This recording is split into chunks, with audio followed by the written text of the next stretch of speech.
As Bangladesh plunges into a political crisis and with Sheikh Hasina fleeing the country, the situation is worrisome. Multiple government buildings have been vandalized and attacked. Our next report tells you how Bangladesh reached the state of turmoil.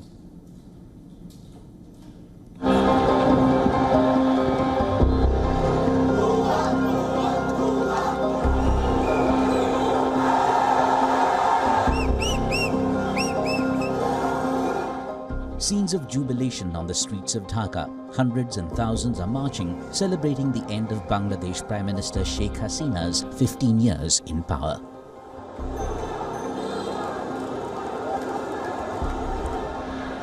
This is not just the end of the tyrant Sheikh Hasina. With this, we put an end to the mafia state that she has created. We put an end to the corporate kleptocracy that she has started. The embattled leader was seen boarding a military helicopter with her sister. Bangladesh's military chief announced plans of forming an interim government. On the streets, waving the country's flag, people said they are hoping for a new beginning.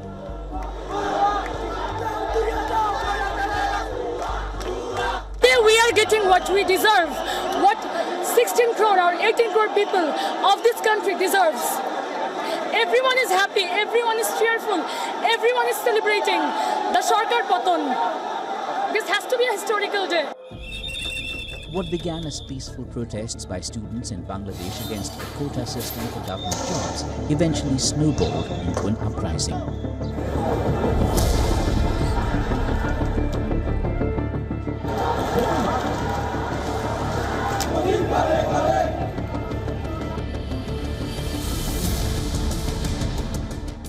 University students built barricades blocking roads and railway lines to demand reforms of a quota system for sought-after public sector jobs.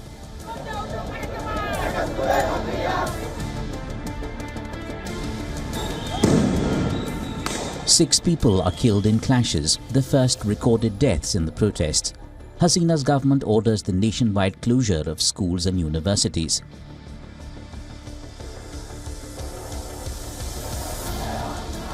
Students reject an olive branch from Hasina. Protesters torch the headquarters of the state broadcaster Bangladesh Television and dozens of other government buildings. The government imposes an internet blackout.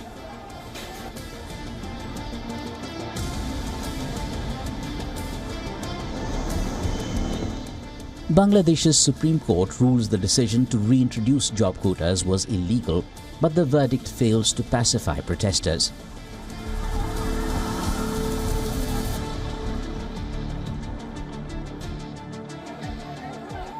On Sunday, the protesting students launched a nationwide civil disobedience campaign against the killings.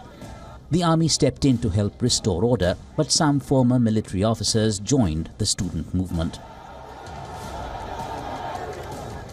I think that what had happened with the army was at some point the army said that they could not shoot at their own people. And that is what changed.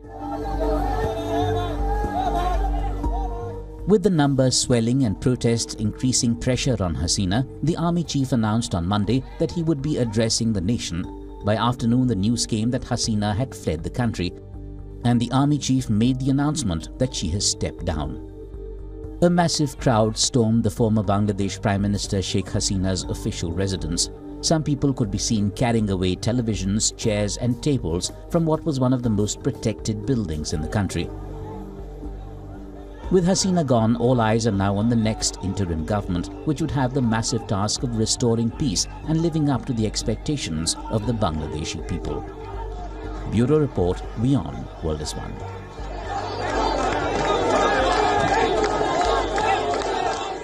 For all the latest news, download the WION app and subscribe to our YouTube channel.